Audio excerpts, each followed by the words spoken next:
قابل رشک شخص کون ہے؟ انسان کی فطرت ہے کہ جب وہ کسی دوسرے کے پاس رب تعالیٰ کی نعمت دیکھے تو دل میں شوق پیدا ہوتا ہے کہ کاش ایسی نعمت میرے پاس بھی ہو۔ اس جذبہ و کیفیت کو عربی میں غبطہ اور اردو میں رشک کہا جاتا ہے۔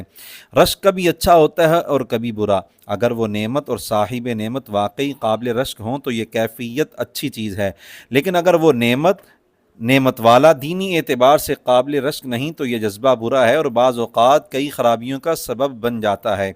یہ بات بھی سمجھنے کی ضرورت ہے کہ قابل رشک کون ہے۔ اس سوال کا جواب مختلف افراد کے ذہنوں میں مختلف ہوگا، کیونکہ رشک اس نعمت پر ہوتا ہے جس کی قدر ہو۔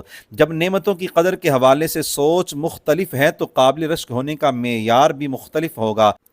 جس کے دل میں گھر کی چاہت ہے وہ اچھے گھر والے کو قابل رشک سمجھے گا، جو دولت چاہتا ہے وہ دولت مند کو قابل رشک کہے گا، اور جسے عہدے کا لالچ ہے وہ بڑے عہدے والے پر رشک کرے گا۔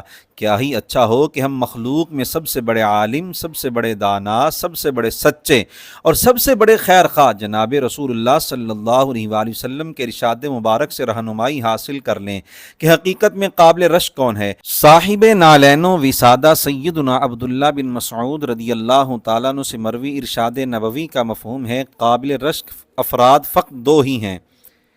نمبر 1، رجل آتاہ اللہ مالا فسلط علی ہلاکتہ فی الحق، وہ شخص جسے اللہ کریم نے مال حلال عطا فرمایا اور اسے راہ حق میں بے دریغ خرچ کرنے کی توفیق سے نوازا۔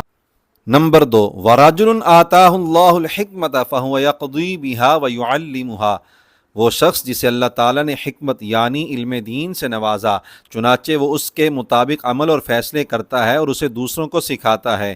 ان دو خوبیوں کے حامل افراد قابل رشک کیوں ہیں؟ اس لیے کہ یہ دونوں خوبیاں انبیاء کرام و رسل اعظام علیہم الصلوات و تسلیمات کے اوصاف سے ہیں۔ انہیں مال و دولت عطا ہو تو وہ اسے اپنی ذات کے لیے نہیں بلکہ حق کی سربلندی کے لیے خرچ کرتے ہیں۔